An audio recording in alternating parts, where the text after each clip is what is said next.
Bismillahirrahmanirrahim. Assalamualaikum warahmatullahi wabarakatuh. Innalhamdulillah wassalatu wassalamu ala Rasulillah. Baik, teman-teman insan halim dan juga sahabat halim yang ada di rumah gitu ya, yang ada di tempatnya masing-masing. Alhamdulillah kita melanjutkan lagi teman-teman kajian rutin kita, kajian karyawan ya, dan sebelumnya di kajian sebelumnya kita udah membahas mengenai rezeki dan juga bagaimana kemudian mencari rezeki dalam Islam gitu ya.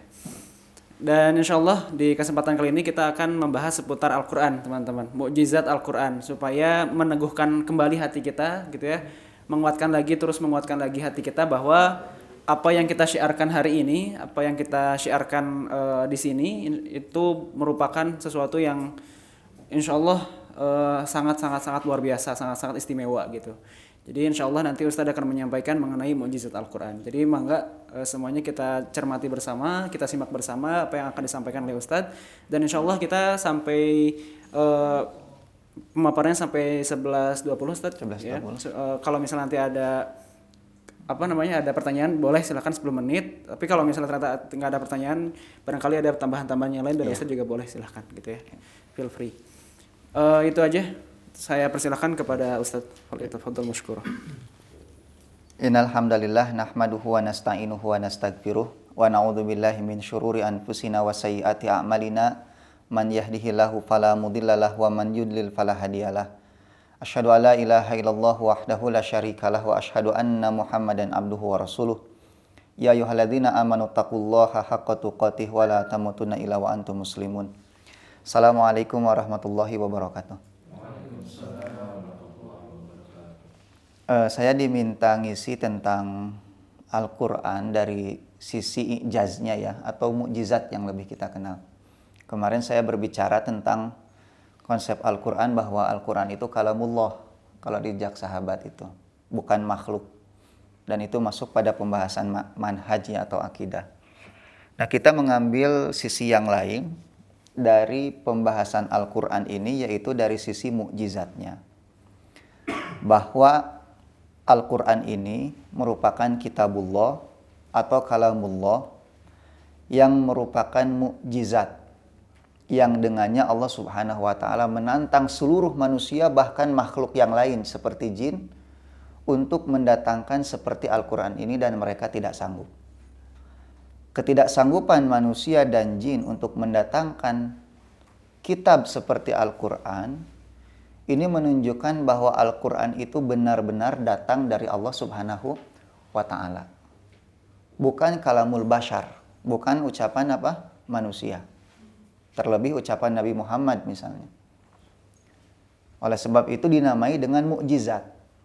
Mukjizat itu sendiri dari kalimat ajaza yu'jizu, artinya membuat orang lain menjadi lemah. Itu mukjizat. Gitu ya. Kenapa seperti itu tadi? Gak ada seorang pun yang sanggup mendatangkan seperti Al-Quran. Semua orang merasa lemah gitu ya, ketika diminta oleh Allah untuk mendatangkan yang seperti Al-Quran. Makanya disebut dengan mukjizat. Dan mukjizat ini memang pertama yang harus kita pahami, bahwa mukjizat apapun bentuknya itu bukan atas keinginan para nabi. Ini yang harus kita pahami. Jadi ketika ada nabi mendatangkan mukjizat, itu bukan murni keinginan dirinya, tidak. Tapi mukjizat ini adalah datang dari Allah. Fungsinya apa? Fungsinya untuk menantang kaumnya. Kenapa ditantang? Supaya mereka sadar bahwa mereka itu lemah. Nanti ketika kesadaran itu muncul, diharapkan muncullah kesadaran yang lain bahwa orang ini bukan sembarang manusia gitu. Tetapi betul-betul orang yang diutus oleh zat yang memiliki kemampuan besar yang bisa mendatangkan mukjizat tersebut. Yaitu siapa? Allah. Makanya fungsi mukjizat itu untuk menjadi bukti kebenaran para nabi itu. Bahwa nabi-nabi itu datang tidak ngarang gitu. Bukan atas kehendak mereka sendiri. Gitu ya. Makanya para nabi itu diutus ketika orang-orang tidak percaya, mereka mengatakan sesungguhnya Tuhan kalian itu la ya'lamu inna ilaikum La mursalun kan gitu. Sesungguhnya kami ini hanyalah utusan saja. Wa ma alaina illal balagul mubin. Dan tidaklah kami kecuali hanya sebatas menyampaikan risalah saja. Nah, jadi dengan adanya mukjizat itu, orang-orang sadar. Mereka tidak sanggup mendatangkan seperti mukjizat itu, maka tumbuh kesadaran bahwa orang yang membawa mukjizat ini bukan manusia biasa ini. Pasti diutus oleh zat yang memiliki kekuatan yang bisa mendatangkan hal-hal istimewa tersebut. Nah, makanya biasanya mukjizat itu selalu sesuai dengan kondisi masyarakat di mana Nabi itu diutus. Kenapa misalnya Nabi Musa itu mukjizatnya seperti sihir? Gitu ya. Tapi bukan sihir ya. Tongkat dilempar kemudian betul-betul menjadi apa? Ular. Kenapa seperti itu mukjizatnya? Kenapa tongkatnya itu bisa membelah laut gitu? Karena Nabi Musa diutus kepada satu kaum yang ketika itu membanggakan apa? Sihir. Maka dihadapilah dengan mukjizat seperti itu. Mukjizat Nabi Isa menyembuhkan orang sakit, menghidupkan orang mati. Itu yang menyembuhkan dan menghidupkan itu Allah atau Nabi Isa? Allah. Tapi melalui perantara siapa? Nabi Isa. Kenapa seperti itu mukjizatnya? Karena kaumnya ketika itu berbangga dengan ilmu-ilmu kedokteran. Gitu ya. Maka Nabi Muhammad diberi sebuah mukjizat dan mukjizatnya berbeda dengan nabi yang lain. Gitu. Yaitu Al-Qur'an. Kenapa? Karena beliau menghadapi satu kaum yang berbangga dengan bahasa Arabnya ketika itu. Mereka mencapai puncak kefasihan di dalam bahasa Arab. Sampai mereka membuat syair-syair yang begitu indah, diperlombakan. Tapi ketika Nabi datang dengan Al-Quran ini, tidak ada seorang pun di antara para penyair hebat itu dengan ketinggian bahasa Arabnya yang sanggup mendatangkan seperti Al-Quran. Untuk menyadarkan mereka bahwa ini betul Nabi. Dan kitab ini tidak datang dari Nabi ini karena Nabi ini ummi. Tidak bisa membaca dan menulis.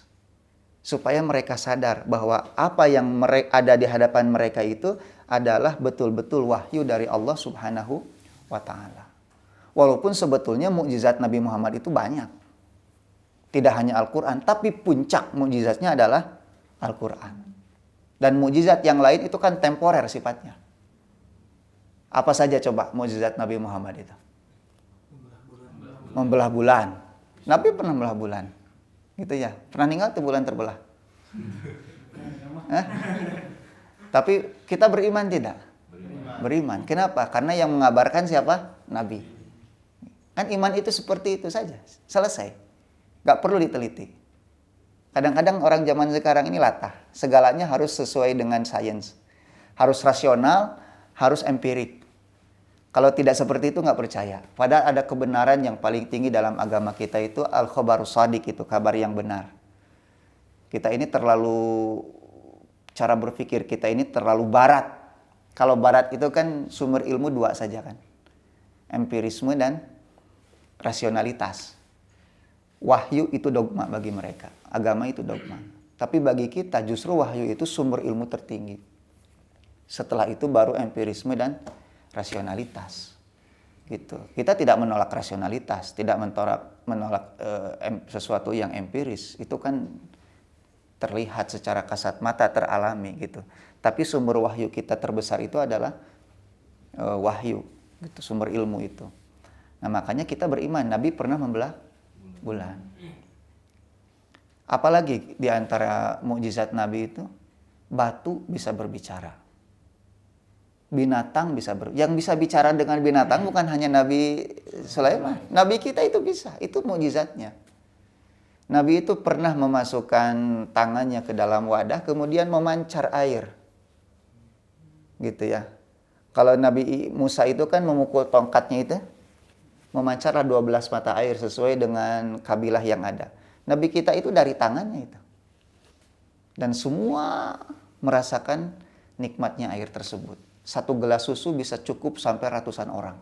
Itu di antara mukjizat Nabi kita Muhammad sallallahu alaihi wasallam. Suatu hari beliau masuk ke dalam kebun, ada unta. Kata Nabi, unta ini menangis. Kenapa? Karena pemiliknya memperlakukan dia tidak baik. Kemudian Nabi usap dan berhentilah tangisannya. Kalau di kita kan kuda-kuda yang lewat itu dapat uang, pemiliknya beli baju lebaran, kudanya cemeti baru, Pak.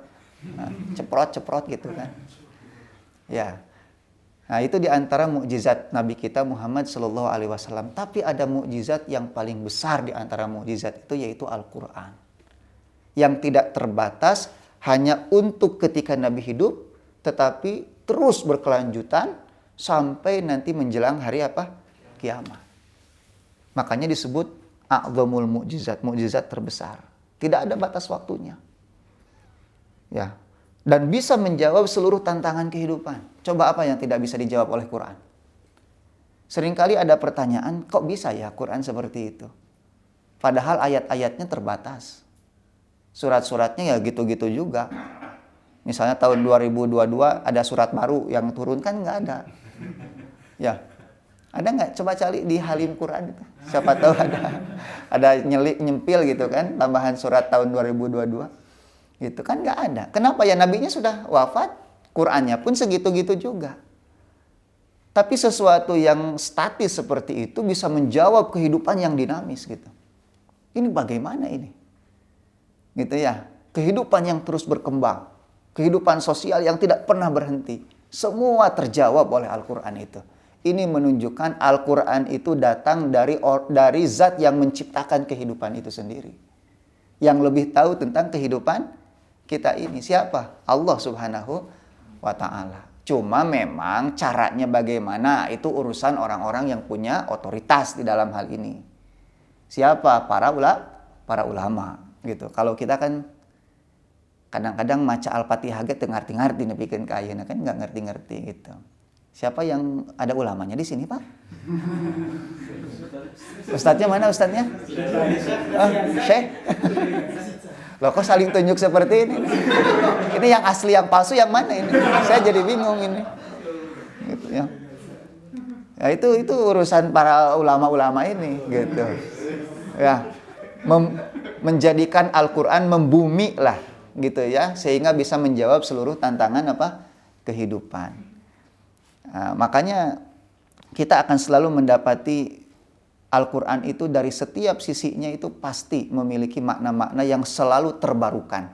Tinggal bagaimana cara kita memandang dan membaca Al-Quran itu pasti. Makanya kitab-kitab tafsir yang ada itu bukan satu-satunya kitab tafsir dan seolah-olah selesai semua ditafsirkan, tidak. Gitu ya.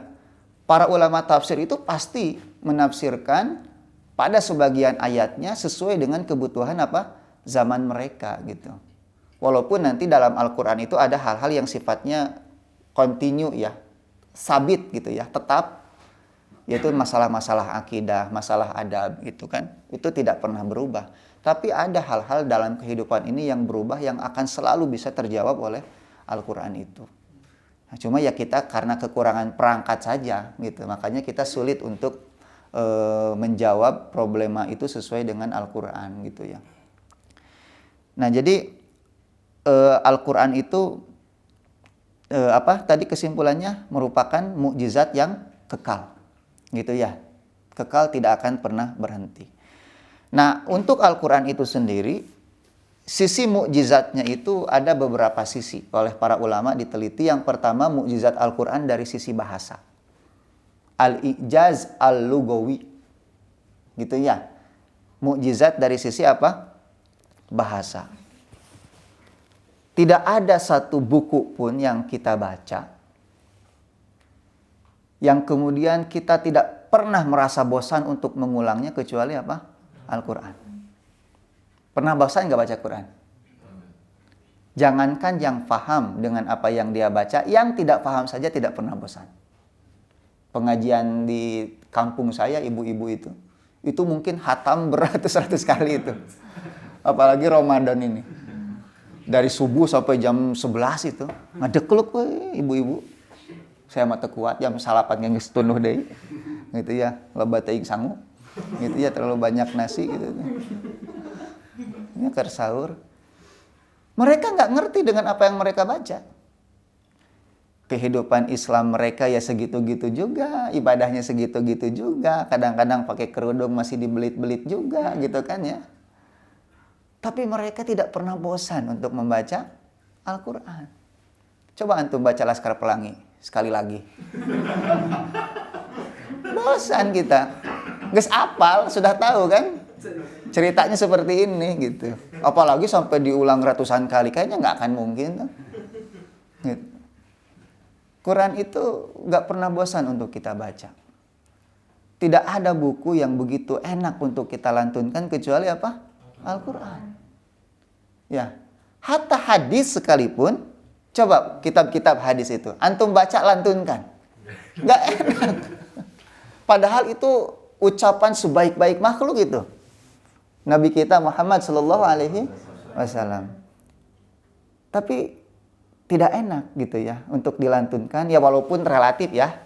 Kadang-kadang enak dilantunkan menurut kita sendiri gitu. Rebek menurut orang lain gitu. Makanya suara yang merdu dalam baca Quran itu penting sekali itu. Ya. Pilih imam itu sangat penting sekali karena seringkali kita hanyut itu bukan hanya karena karena ayat-ayatnya, apalagi yang nggak ngerti ayat-ayatnya. Kita seringkali terhanyut karena apa? Lantunannya itu. Makanya yang suara indah-indah itu manfaatkanlah daripada nyanyi wae ebit gitu ya. Mendingan baca Quran gitu ya. Iya mah suara bagus tuh nyanyinya ebit we Iwan Fals. Gitu ya. Itu karunia dari Allah itu. Nabi mengatakan zayyinu aswatakum zayyinul Quran bi aswatikum kata Nabi. Hiasi Al-Quran itu dengan suara kalian. Sampai susunan-susunan lafadznya itu menarik Al-Quran itu.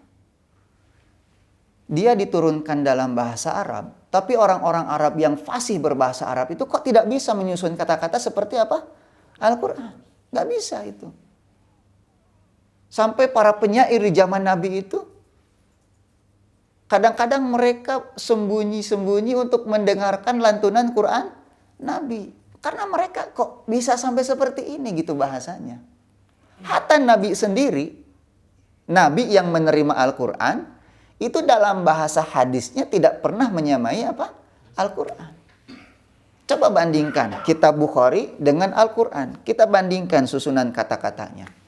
Al-Quran itu fusha, hadis pun fusha, bahasa Arab fusha. Tapi fushanya Quran dengan fushanya hadis itu berbeda. Ya, kita membaca hadis itu capek. Antum coba baca hadis Bukhari yang sekian ribu hadis itu. Dari awal sampai akhir. Itu baru satu halaman saja rasanya capek sekali kita membaca itu. Tapi membaca Al-Quran mau berhalaman-halaman pun enak rasanya. Nah, ini mukjizat dari sisi apa?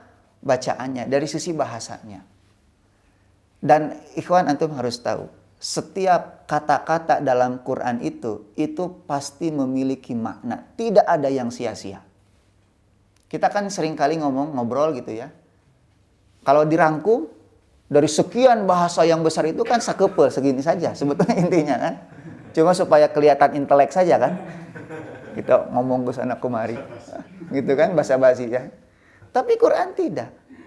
Itu dari setiap katanya saja, bahkan hurufnya saja, itu memiliki apa? Memiliki makna. Tidak ada yang tidak memiliki makna. Sampai orang bisa berdebat dalam huruf ba wamsahu biru'usikum. Ini ba apa ya? Gitu. Sampai kesimpulan hukum saja bisa berbeda hanya karena huruf. Ya. Ini menunjukkan bahwa Allah itu tidak pernah melakukan sesuatu yang sia-sia dalam segala halnya. Yang suka melakukan kesia-siaan itu kan kita saja. Gitu ya. Ada berapa ayat sih Al-Quran itu? Isinya? 6.200 dalam satu ini. Ada juga yang mengatakan 6.239 ya. Gitu. Anu 6.600 tamah yang gancang unggul tamah. Pengen cepat itu. 6.666 kan. Itu kan biar gampang aja kan ya. Ternyata tidak seperti itu.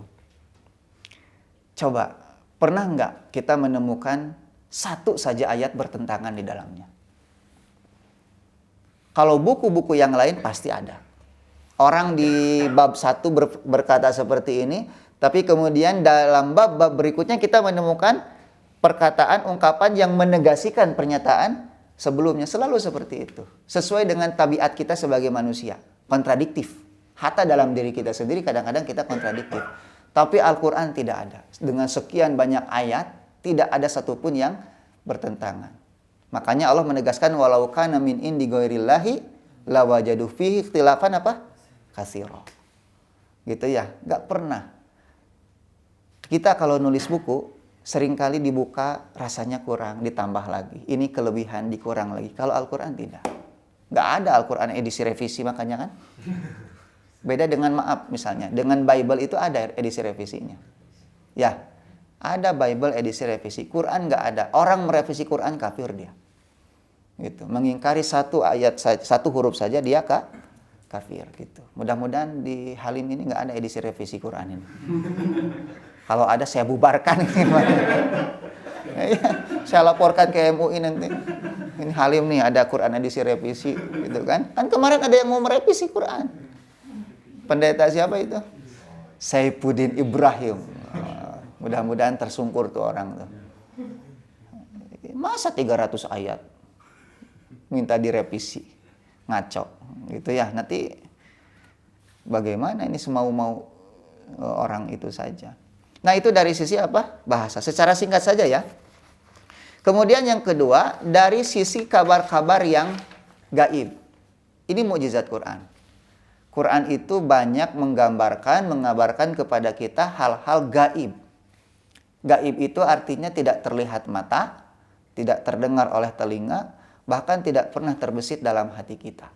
Kalau kita membayangkan sesuatu yang gaib, pasti yang gaib itu tidak seperti yang kita bayangkan.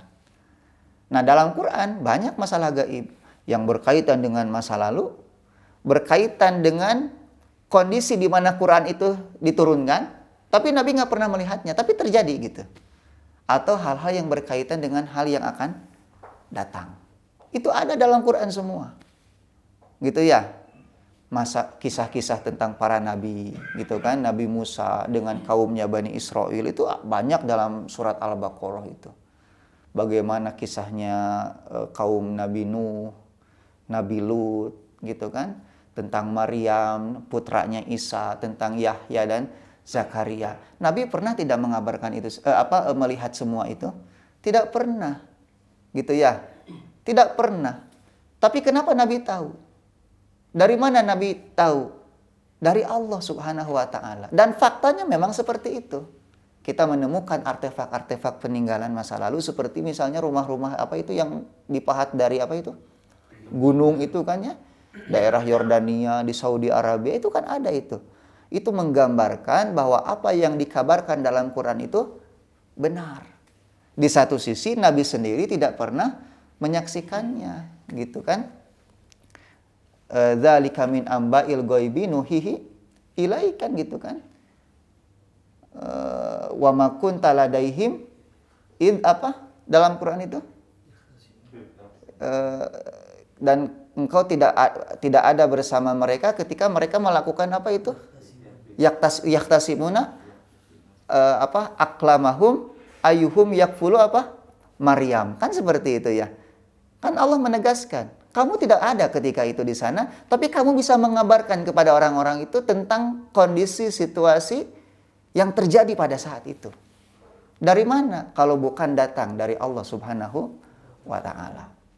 Gitu. Dan itu sangat bertebaran di dalam Al-Qur'an.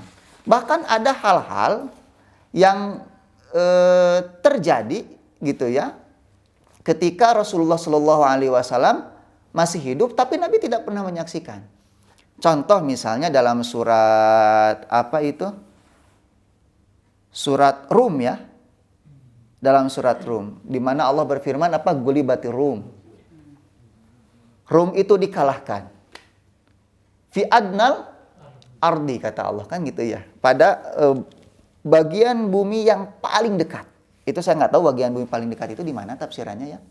Tapi yang paling dekat tentunya paling dekat dengan apa? Dengan Mekah ketika itu. Karena Nabi kan ketika itu tinggal di mana? Di Mekah.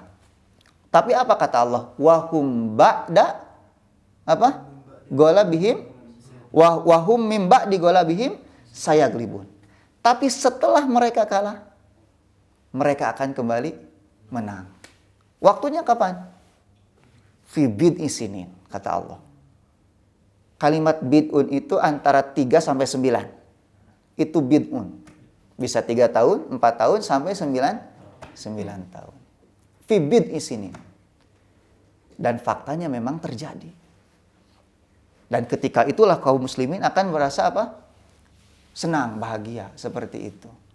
Nah, Nabi nggak pernah tahu hidup di sebuah jazirah Arab yang kecil gitu ya. Nggak ambil pusing bahwa di sana ada imperium besar Romawi, ada imperium besar Persia gitu. Yang Nabi urusi ketika itu adalah dakwah di Mekah. Dalam kondisi tertekan dengan jumlah pengikut yang begitu apa? Sedikit gitu. Tapi tahu-tahu Allah menurunkan ayat ini mengabarkan kepada Nabi bahwa ada 2 imperium besar yang sedang apa? Bertarung. Romawi akan kalah, kemudian menang. Gitu. Nah, ini dari sisi geopolitik bagaimana ini? Silahkan kaji sendiri ini. Ternyata geopolitik sudah ada dalam Quran sejak dulu itu. Ya. Artinya Nabi dituntun oleh Allah tidak hanya berpikir lokal saja gitu. Tapi mulailah berpikir global gitu. Dan faktanya hanya selang sekian tahun setelah Nabi wafat, itu 2 imperium itu apa? Dikuasai oleh Islam. Gitu. Itu hanya beberapa tahun setelah Nabi wafat itu. Kira kita masih nguplak saja di sini ya. Di Halim Quran gitu. Harusnya kita sudah menguasai imperium dunia gitu. Ya, pulang dari sini tuh harus sudah menguasai ini. Kita tiap hari dengan Quran kok. Gitu. Itu orang-orang nggak pernah tahu gitu. Tapi kok Nabi tahu gitu ya. Dari mana kalau bukan datang dari siapa? Dari Allah Subhanahu wa taala. Tentang Masjid Diror itu. Ya. Dari mana Nabi tahu bahwa itu masjidnya Masjid Diror itu? Itu kan dari Allah. Jadi ada orang-orang munafik yang membuat apa? Masjid. Tujuannya apa? Ya untuk mengkhianati kaum muslimin di dalam masjid itu. Kemudian mereka datang kepada Nabi, meminta kepada Nabi untuk sholat di masjid tersebut. Tapi ketika itu Nabi sedang sibuk berperang. Nanti kata Nabi kalau ada waktu kami akan mampir dan kami akan sholat di situ. Gitu ya. Tapi kemudian Allah menurunkan wahyu tentang Masjid Diror itu. Maka Nabi pulang dari pertempuran, masuk ke masjid itu bukan untuk sholat. Untuk apa? Nabi hancurkan masjid tersebut. Tahu dari mana? Dari Allah Subhanahu wa ta'ala. Gitu. Nah, belum nanti hal-hal yang kemudian akan terus terjadi di dalam kehidupan kita yang di masa yang akan datang. Kemudian mukjizat berikutnya dalam Quran itu ijazul ilmi, mukjizat ilmiah di dalam Al-Quran. Al-Quran itu bukan kitab sains. Ya. Tetapi Al-Quran tidak pernah bertentangan dengan penemuan-penemuan ilmiah yang sudah menjadi aksioma, sebuah kebenaran pasti. Maka tidak boleh kita menjadikan Al-Quran sebagai pembenar untuk kajian-kajian ilmiah kita yang belum pasti apa kebenarannya. Hanya sebatas hipotesa misalnya, itu nggak boleh. Karena bisa saja penemuan kita itu apa? Salah. Nanti kalau kita mencari pembenaran dari Al-Quran, Al-Qurannya yang terseret-seret nanti. Nah, tetapi Al-Quran tidak pernah bertentangan dengan penemuan-penemuan ilmiah yang memang dipastikan kebenarannya. Tidak pernah. Contoh misalnya di dalam masalah talqih, penyerbukan. Kita dulu belajar misalnya, bahwa di antara penyerbukan itu dilakukan oleh angin. Betul tidak? Kenapa misalnya sampai tumbuh di sini, tumbuh di sana gitu kan? Padahal induknya di sini ternyata terbawa oleh angin. Itu dalam Quran ada wa arsalna riyaha lawaqih. Kan gitu dalam Al-Quran. Kami kirimkan angin itu sebagai lawaqih. Lawaqih itu yaitu penyerbukan. Itu yang pertama misalnya. Kemudian orang kalau naik ke atas terus dia akan mengalami apa? Sesak napas. Antum di gunung, itu mudah sesak napas. Kenapa? Karena semakin tinggi tempat, semakin tipis oksigen. Itu dalam Quran sudah ada itu. Dalam surat Al-An'am ayat 123. Tapi bicaranya konteksnya lain. Tidak seperti kita bicara biologi. Allah berfirman, "Faman yuridillahu an yahdiyah." Siapa saja yang Allah kehendaki hidayah baginya, yashrah sadrahu lil Islam. Allah akan lapangkan dadanya untuk Islam. Wa man yurid an yudillahu. Barang siapa yang ingin Allah sesatkan dia, yaj'al sadrahu dayyiqan. Allah akan jadikan dadanya sempit, harajan, gitu ya, sesak. Ka'annama yas'adu fis sama, seolah-olah dia sedang naik ke langit. Gitu. Jadi orang yang naik ke langit itu dadanya semakin apa? Sesak. Nah, penemuan kita sekarang menemukan ternyata semakin tinggi oksigen itu semakin apa? Tipis. Makanya kalau naik ke luar angkasa kan pada pakai oksigen gitu. Apalagi kira-kira masalah perkembangan janin di dalam perut ibu. Kan ada di dalam Al-Qur'an. Terus apalagi?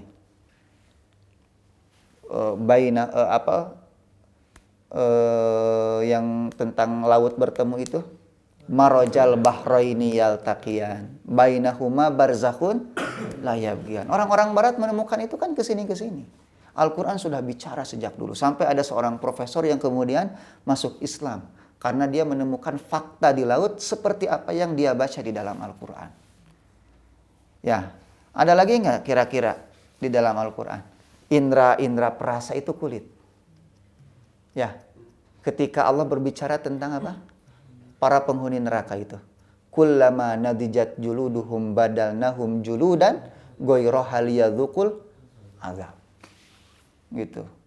Setiap kali kulit mereka melepuh, kata Allah, aku ganti dengan kulit yang baru supaya mereka merasakan pedihnya azab neraka. Nah, ini menunjukkan indra perasa itu adalah kulit. Ini ijazul Quran min haisul ilmi. Mukjizat Al-Quran dari sisi apa? Ilmu pengetahuan. Makanya yang pertama kali turun kepada kita itu apa? Iqra, baca.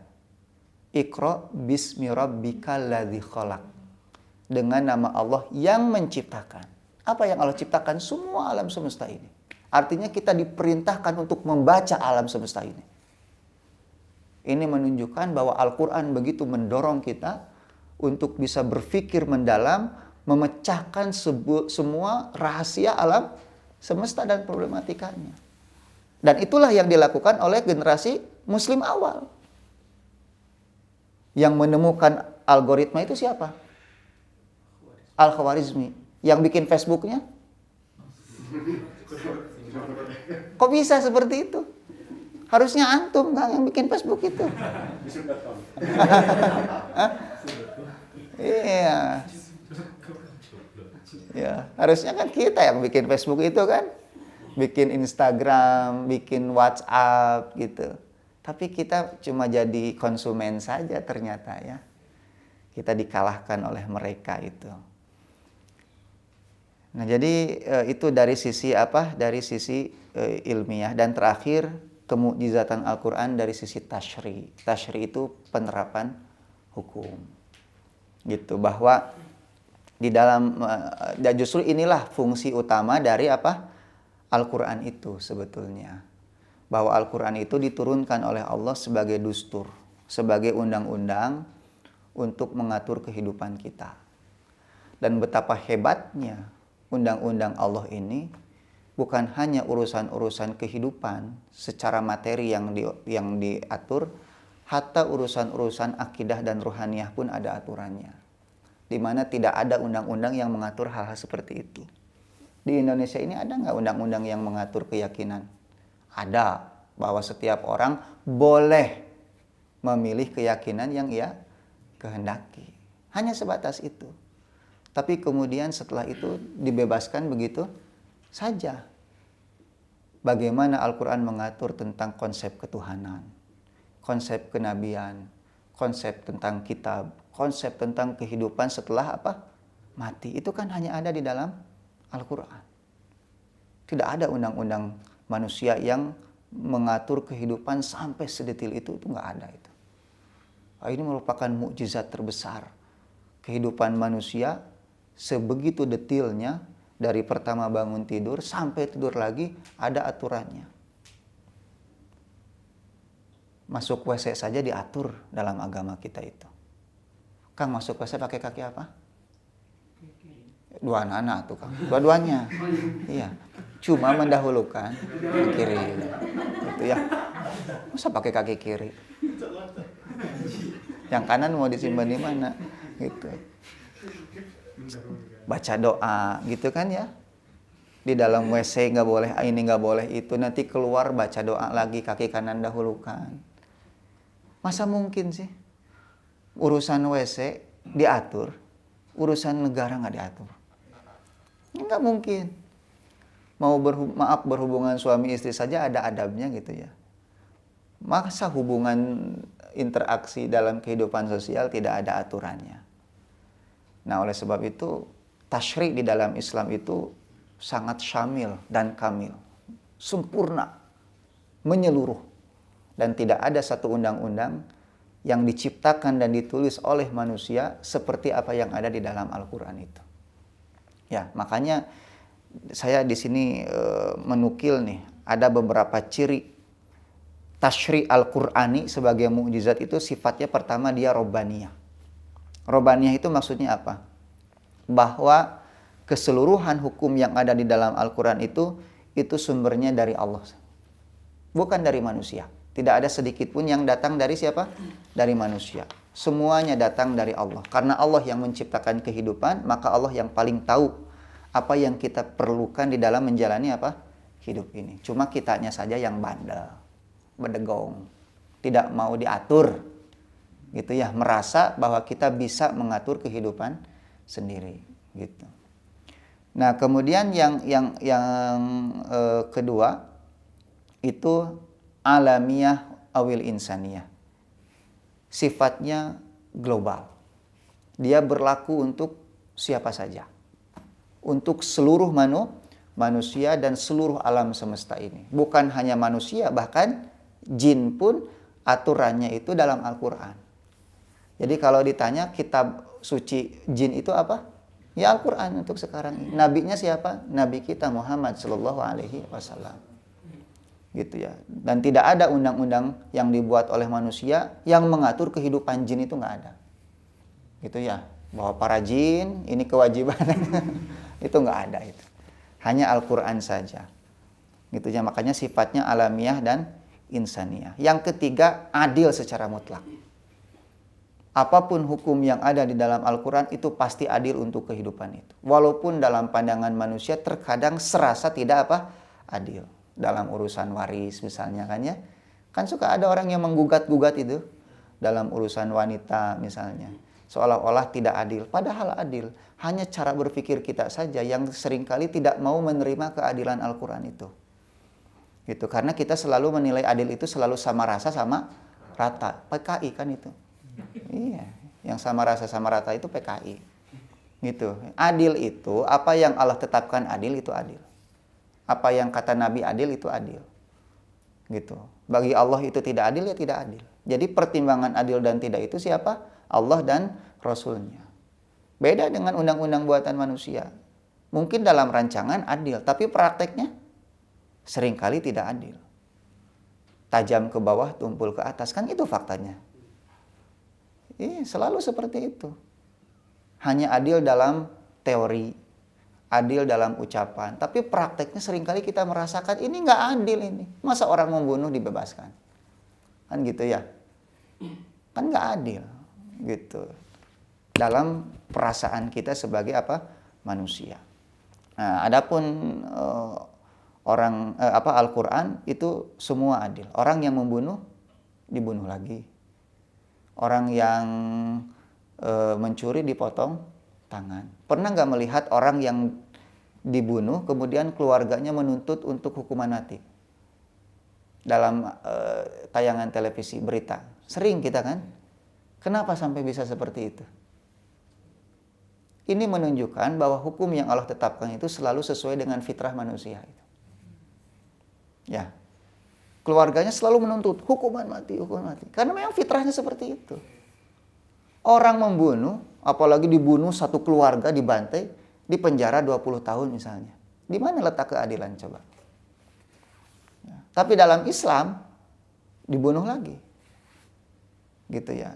Makanya kalau tidak bisa mengganti peraturan, minimal coba diadopsilah aturan-aturan Islam ini untuk menegakkan apa? Keadilan. Gitu. Karena orang kalau mencuri dipotong tangan, orang dibunuh kemudian dikisos, itu orang lain gak akan berani melakukan hal yang sama itu. Dijamin aman itu. Ya, dijamin aman. Daripada orang mencuri ayam masuk penjara misalnya, keluar penjara curi motor. Ternyata selama di penjara kursus dia. Kan gitu. Kepada yang lebih apa? Senior. Ilmu baru. Dan faktanya banyak yang seperti itu.